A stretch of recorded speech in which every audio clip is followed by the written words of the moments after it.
phenomenal video clips here today. And we're going to kick it off here with the gladiator, Peter Doocy, questioning Karine Jean-Pierre regarding their war against the fossil fuel industry. Without further ado, let's go ahead and roll the segment. Okay. Thank you, Karine. So you're asking oil companies to further lower gas prices. What makes you think that they are going to listen to an administration that is ultimately trying to put them out of business?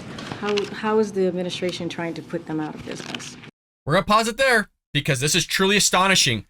She is the White House press secretary, and she can't figure out why the White House would put the fossil fuel industry out of business predicated on Peter Doocy's question. Well, let's hear it from the horse's mouth himself during the campaign trail against President Donald Trump at the time. Let's go ahead and roll this one. One final Would he question. close down the oil industry? It falls. Would you close down the falls. oil By industry? the way, I would transition from the oil industry, yes.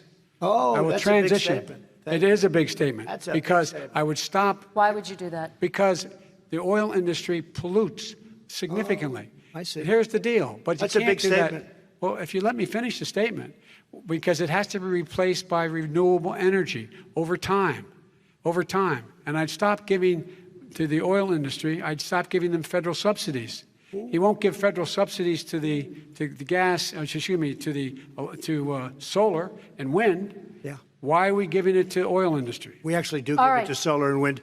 So there's that clip there, right? Oh, we're not done yet, folks. I mean, technically, you can find a litany of these clips of him saying that he basically wants to end fossil fuel. Let's go ahead and hear it from the horse's mouth once again, here going up against Bernie Sanders for the Democratic nomination. Number one, no more subsidies for fossil fuel industry. No more drilling on federal lands. No more drilling, including offshore. No ability for the oil industry to continue to drill, period. Ends, number one. Number two. Pretty self-explanatory. He keeps going. I think you guys got the point on this guy's messaging since he's been running for president.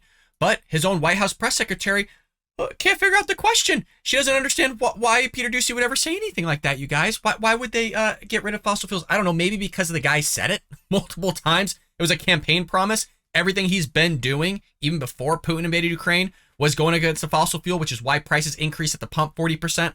But let's hear what she has to say. Well, they produce fossil fuels, and this president says he wants to end fossil fuel.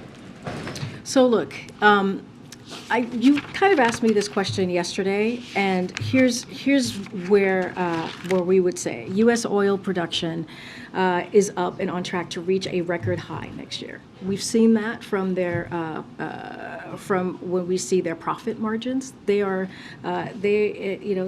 record high.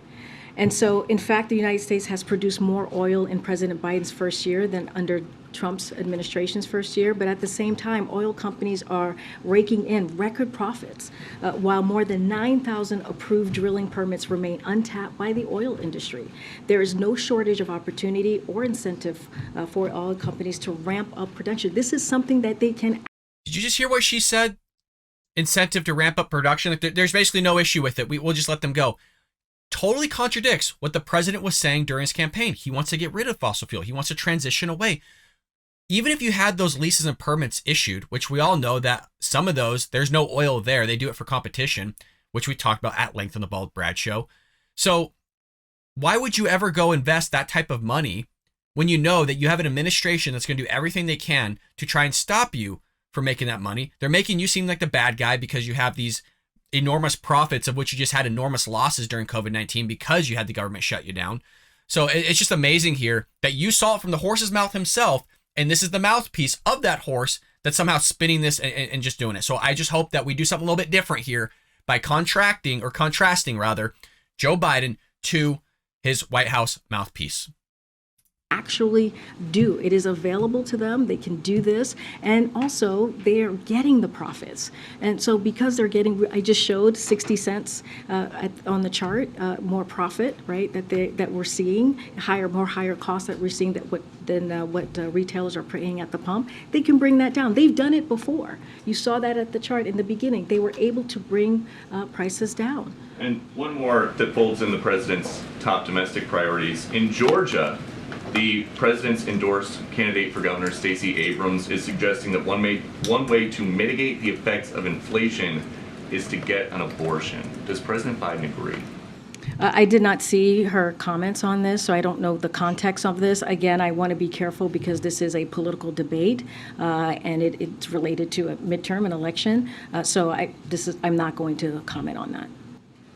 You notice that every time the abortion issue comes up, she's not specific at all. But then when there's other issues that arise, all of a sudden she tries to be as super specific as possible. You just had a bunch of White House press pool reporters asking her about Joe Biden's legislation that he wants to push through about trying to implement and codify Roe v. Wade. We just saw Phil Wegman of Real Clear Politics ask her that question yesterday. If you haven't seen that episode, I strongly recommend you go check it out. So it's amazing to me that whenever an abortion question comes up, all of a sudden she's like, oh, well, we'll just go back and read about Roe v. Wade. Oh, you didn't read the transcript? Maybe you should try reading the transcript then. Rather than just answering their questions, and you don't need context around that. Hell, the simple answer was probably should have been no. No, I don't agree with that. That sounds crazy to go get an abortion to help curb inflation. That's where the Democrat Party's at right now. But it shouldn't come as a surprise. We all know that the left has absorbed the Democrat Party. They're basically in unison with one another. Just, you can look down party lines right down there. They see abortion as an avenue, killing babies as an avenue to help curb inflation. Let that one sink in. It's really unbelievable. That was a layup of a question that he was giving her, and she just completely dodges it. I hope you enjoyed that clip from the Bald Brad Show. If you did, make sure to hit that subscribe button so you can stay up to date on all our future content.